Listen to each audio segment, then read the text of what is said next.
Quand on partait de bon matin, quand on partait sur les chemins. Sérieux, t'as fini là. Bah pourquoi? T'es pas en direct là, c'est bon? Jour 3, il pleut, il y a du vent. Nous sommes en direction de Redon en partant de Rennes. On a un sacré programme, Evan, non? Oui, enfin on avait un sacré programme puisqu'on vient d'avoir 2 annulations là pendant qu'on pédale. En tout cas, ce qu'on sait, c'est qu'on va aller rencontrer des personnes qui ont acheté des éoliennes, c'est-à-dire des éoliennes citoyennes. Et puis on ira aussi voir une famille qui est passée au bio, mais qui a pris le défi que ça ne leur coûte pas plus cher, je crois, c'est ça hein? Oui, c'est ça. Donc on va aller voir toutes leurs astuces et qui nous donnent tous leurs tips pour que vous puissiez reproduire tout ça chez vous. Bonjour. Bonjour. Il paraît que cette éolienne, eh ben, elle vous appartient, c'est vrai ça? Comment c'est possible? Ah, elle nous appartient, oui, mais elle n'est pas toute seule. C'est un parc de 4. Vous avez 4 éoliennes qui vous appartiennent. Oui, voilà. Ça rime en plus. Quand on dit nous, c'est 700 personnes à peu près. Et ce sont des citoyens comme nous, des bénévoles, parce qu'on fait ça gratuitement sur notre temps perso. Enfin, vous voyez que les cheveux un peu gris, donc on a un petit peu de temps, mais on ne l'a pas fait tout seul. On s'est fait aider quand même par un bureau d'études qui sont des techniciens, des ingénieurs, et qui, eux, ils connaissent quelque chose. Nos éoliennes ont créé de l'emploi. Il y a actuellement 16 personnes qui travaillent pour les parcs existants. L'ensemble du parc a coûté 11 millions d'euros. Oui, 11,5 millions. Bon, enfin, 11 millions. soyons précis. On n'est plus à 1 million près. Mais il nous fallait trouver quand même une part de capitaux propres. Chacun a pu mettre 200 euros, 1000 euros, 2000 euros, peut-être au maximum. Faut pas compter plus. Alors ça va rapporter cette année 4%.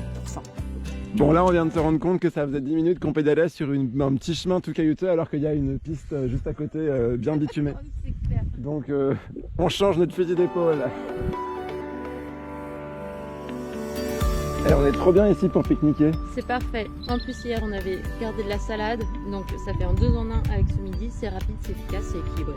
Et puis c'est zéro déchet, pas de Et gâchis c'est comme zéro ça. déchet. En Voilà. plus on retrouve tes tomates et tes carottes d'hier soir. Effectivement, ça Super, va. bon appétit. Bon du coup on a réussi à trouver notre sujet improvisé. Donc nous sommes bien arrivés à l'Amande Verte, qui sont des producteurs de tisane et d'infusion bio. Alors l'Amande Verte, c'est un projet agriculturel, donc avec un café-librairie sur la ferme et une production de plantes aromatiques. Alors là on a de l'escolzia, là il y a de la menthe, il y a des rosiers, il y a du romarin, il y a de la verveine, là-bas il y a de l'hysope. On a une quarantaine de variétés de plantes aromatiques.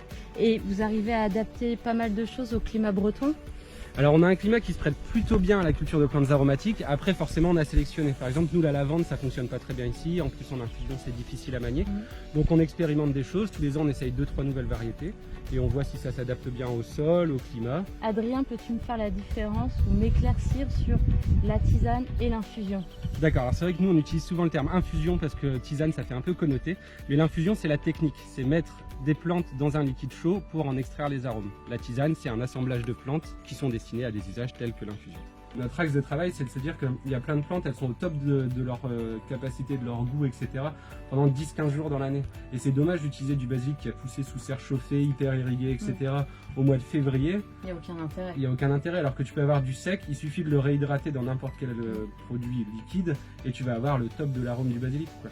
On peut retrouver tous vos produits donc ici même au café, Oui, tout à fait.